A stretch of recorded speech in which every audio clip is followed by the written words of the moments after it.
They dressed you in white like it meant something, like the color could wash the blood off this marriage. The Johns called it a celebration, you called it a sentence. John Jungian, the golden boy, heir to the empire, perfect in public and poisonous in private. You were the girl chosen to be part of the picture. A pawn handed over with smiles and a signature. They expected silence, obedience, gratitude. They forgot who you were. Your mother wept when you left the house, thinking it was for the aisle. She never realized you were walking straight out of the game. You didn't take a phone, didn't leave a note, just grabbed the keys to the old service car in the garage and drove until the city lights faded into the shadow of its underworld. By the time the car broke down in a neighborhood with no street lights and too many secrets, your dress was torn at the hem and your feet ached from running blocks in stiletto. The rain had started, and you couldn't tell if the chill crawling up your spine was from the cold or the freedom. The cafe was open, barely flickering neon sign. Windows fogged, you pushed the door open and stepped into a new world. Dim lightning, smoke curling in the air, silence thick enough to taste. There was only three men in the corner, dressed in suits no one earned legally. Faces sharp, dangerous, like they didn't just own the room, they built it on bones. One of them spun a knife on the table with idle precision. Another glanced up at you, then muttered something. You walked in anyway, you knew fear, but tonight you were rebellion. Like war paint. Your heels clicked against the floor, echoing like gunshots in the dim, smoky cafe. The train of your wedding dress dragged behind you. You could feel their eyes on you, but you didn't stop. As you pushed tables, your ears caught fragments of the conversation. Shipment got delayed, bodies already handled. If it leaks, we have a fallback plan, no witnesses. Your steps slowed just slightly, and there it was, the exact kind of conversation no one was supposed to hear, the kind that told you you were in the right place. You turned, the man with the knife spun it between his fingers like he was born with blood under his nails. His posture was relaxed, too relaxed, like chaos didn't bother him, like he owned it. He didn't flinch when your shadow fell across the table, didn't blink when you stood in front of him, only raised one dark eyebrow, smirking slightly, like the universe had dropped an angel into his pit just to amuse him. Rough day, sweetheart. You dropped your bag onto the table, it landed with a thud, loud enough to silence even the smug one to his left. I heard you handle disappearances. He paused mid spin, the blade stilled. Who told you that? No one. You crossed your arms. But I overheard something about bodies and shipments. Close enough. The man to his right stood slightly defensive. Get her out of here.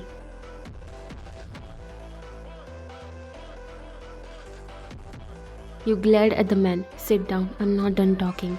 That caught Jungkook's attention. He leaned back, tongue pressing to the inside of his cheek as he studied you. Alright then, let's pretend you are not lost. What do you want?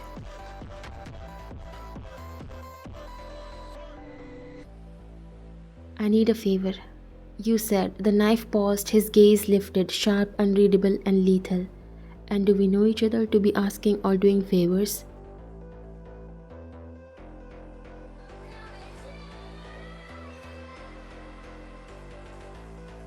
No, but you are the only kind I need for this. He smirked, leaned back in his seat like you were a new game dropped in his lap. And why is that, baby girl? You even know who you are standing in front of?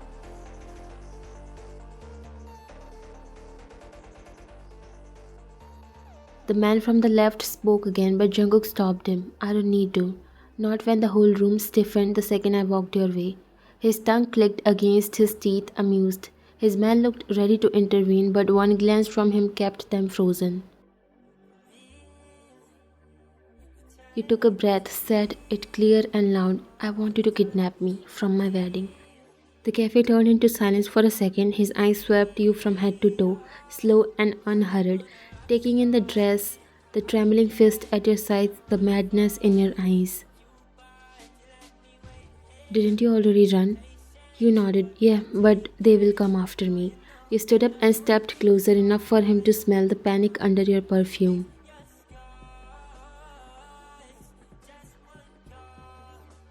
I need them to think I didn't run. I want them to think you took me. I want them to know I didn't choose them. He stared at you, you didn't flinch. So you want to start a war? He said, voice like velvet and danger. No, I want to end one. He tapped the knife once on the table, then tilted his head.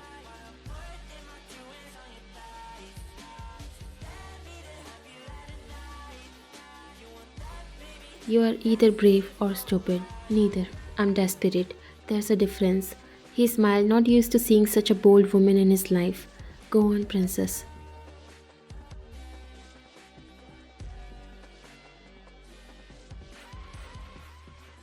I'm supposed to marry John Jungyun tomorrow. Now that name hit the table like a gunshot. The temperature shifted, his smirk vanished, eyes narrowed. That knife, he gripped it like it had something personal to stab. Jungyun? He repeated. Yeah, John Jungyun. The John family's golden boy, their heir. Ruthless, untouchable. You must have heard his name.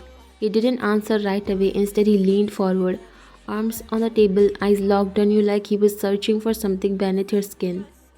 Oh, I know him. But what I don't know is why his fiancée is standing in front of me like I'm the goddamn answer to her prayers. You breathe in slow control because he's a monster dressed in silk, and I'm tired of pretending I don't see the blood under his fingers' nails. I'm not scared of fire, I just don't want to burn in his. He blinked once, and for a moment something flickered in his expression. Interest, memory, resentment, you weren't sure. You want me to start a war with John Jungyun? No, you said, stepping closer. I want you to make it look like I was taken, that I vanished without a trace. You said you handled disappearances, didn't you? Yeah, but usually it's the body that disappears, not the bride. Then consider this a promotion. His laugh was quite sharp, like broken glass under boots. You have got some nerve. And you have got some unfinished business with the Johns, don't you? His jaw tensed. You didn't know the full story, but something cracked under the surface when you said that name. The kind of silence that screams louder than any threat.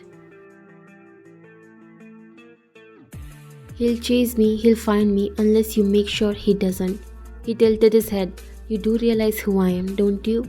You hesitated, then slowly shook your head. No, but if John Jungyun hates you, that's all the recommendation I need.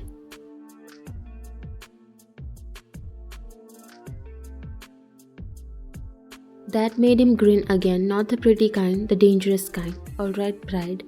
He stood, looming, the scent of danger wrapping around you like leather and gunpowder. You just made the worst or best decision of your life. I'll take either. He slid the knife back into his pocket. You'll ride with me. No questions, no second thoughts. You follow my lead now. Fine, but just so we are clear, I came to you. I started this. He stepped in close enough to feel the weight of his next words. And I'll be the one to finish it.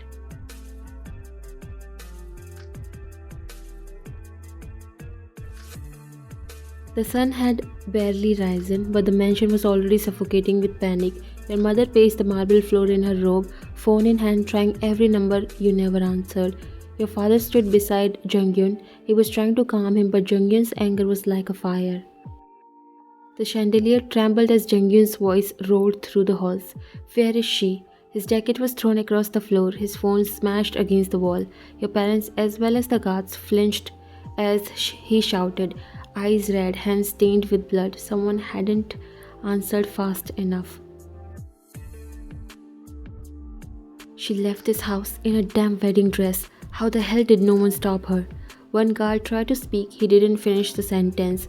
Jungyun's fist had already collided with his jaw. Your father paced in the corner, anxious and pale. Your mother sat silent, trying to reach you on the phone again and again. Jungyun grabbed a wine glass, shattered it just to hear it break.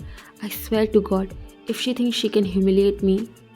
We'll find her, one of the guards interrupted. We have traced security. Someone saw her heading downtown. Then what the freak are you waiting for? Before anyone can say anything, the intercom burst. A security guard spoke through it.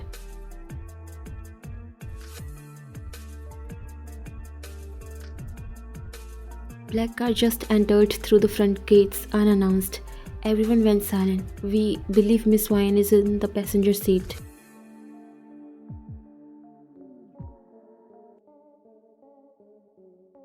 Junghyun's entire body stilled. What? She came back? Your mother gasped, hands covering her mouth. Your father looked towards the entrance. Junghyun didn't wait.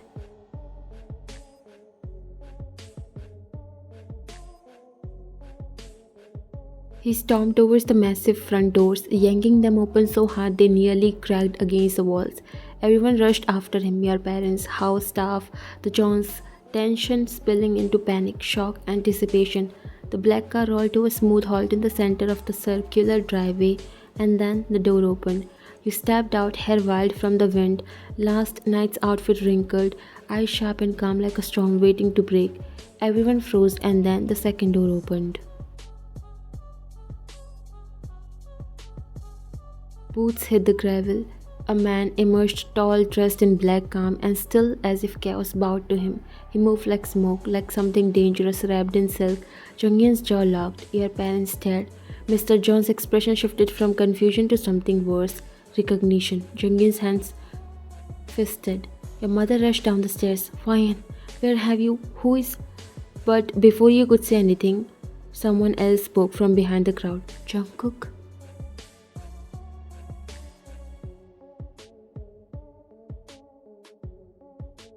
It was Mr. John. He stepped out from the hallway, blinking as if he were looking at a ghost. You froze. Wait.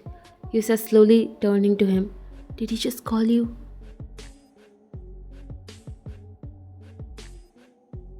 Don't worry, princess. I'm not letting them even touch you. Junghyun's jaw clenched when he heard him calling you princess. What are you doing here, Jungkook? You looked at him again. Now you can't unsee that they both look a bit similar. Do you know him? He's a John, the younger son of John family. Your heart dropped. Everything inside you went still, the air, your heartbeat, the silk scraping against your ankles.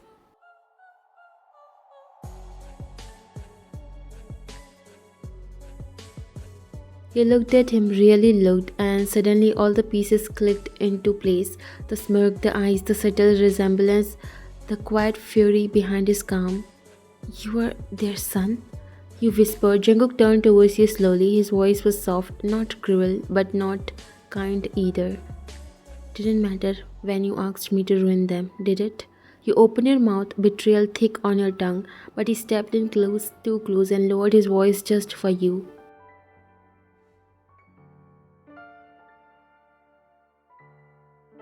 I'm not here to bring you back, princess. I'm here to burn the house that threw me out.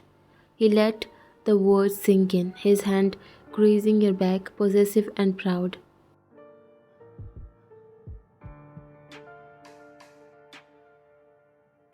Junghyun's lips curled, although his veins popped up seeing you standing so close to his brother.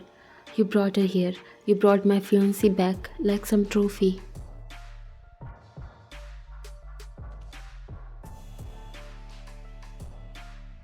Jungkook let out a slow, dangerous laugh, then stepped in front of you, shielding you without hesitation. Nah, Hyung, she's not yours anymore.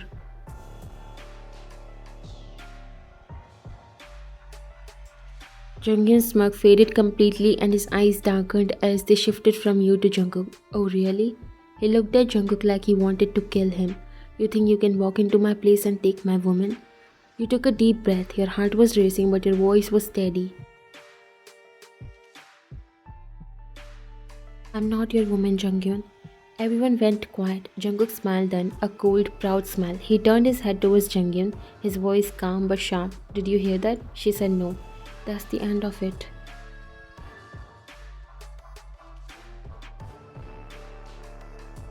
Junghyun took a step closer, fist clenched, his jaw twitched. You think a brat like you can just take her and walk away? You are nothing. Jungkook gave a lazy laugh, slow, dry, and dangerous. Funny coming from someone who is about to lose everything again. Junghyun's eyes blazed. I built this life, I made this name, and you are just the mistake they buried. Jungkook raised a brow, then shifted slightly, placing himself fully in front of you, protective without even trying.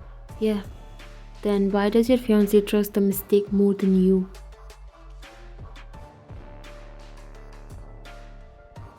You think that means she's yours? You don't even know her. You think she'll choose you over me? You scoffed. I already did. Junghyun's fury was boiling now, barely contained.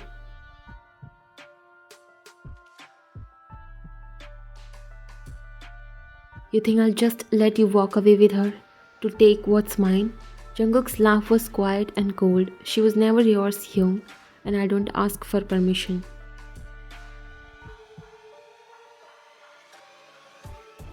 The two brothers stared each other down, the tension thick enough to choke on.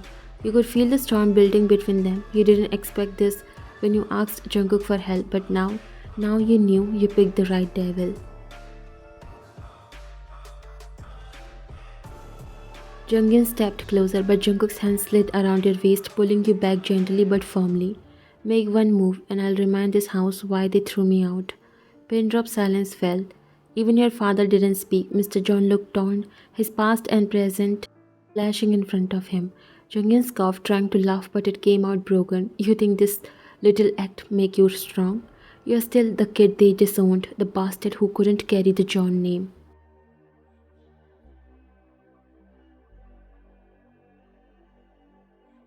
Jungkook didn't flinch, his hand stayed on you. He didn't need to raise his voice, his stillness was enough, and yet here I am, holding everything you thought was yours.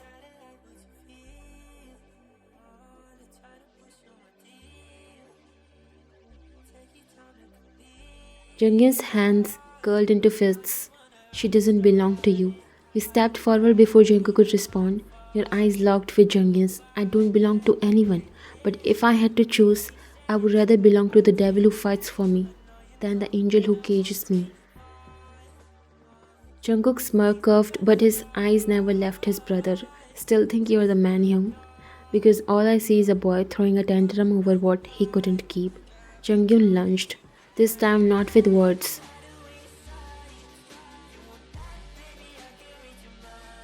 But Jungkook shoved you gently behind him, stepping into his brother's path like a wall of fire.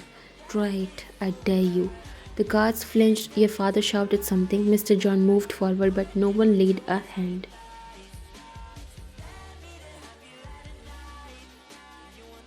They all knew this wasn't just a fight over a woman, this was blood, betrayal, history dragging itself out like a loaded gun.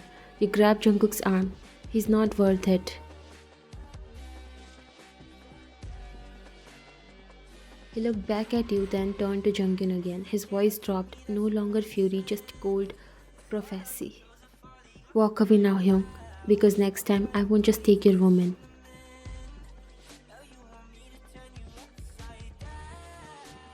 He took a step forward, shielding you further behind his body like he owned that space, like no one had the right to even look your way. I'll take everything you thought was safe. Your pride, your seat at the table, the empire you are too soft to hold. Junghyun's jaw clenched, but Jungkook didn't stop. You see her as a trophy. I see her as a war worth bleeding for. He glanced at you then, briefly, but it was enough. That look wasn't just heat, it was a promise.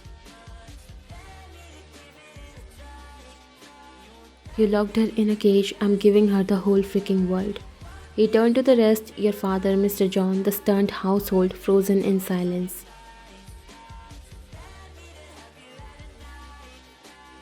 She ran to me because when power failed her, I didn't. You want to call me the outcast? Fine, but this outcast just walked into your kingdom and took your queen. Junghyun's voice broke with rage.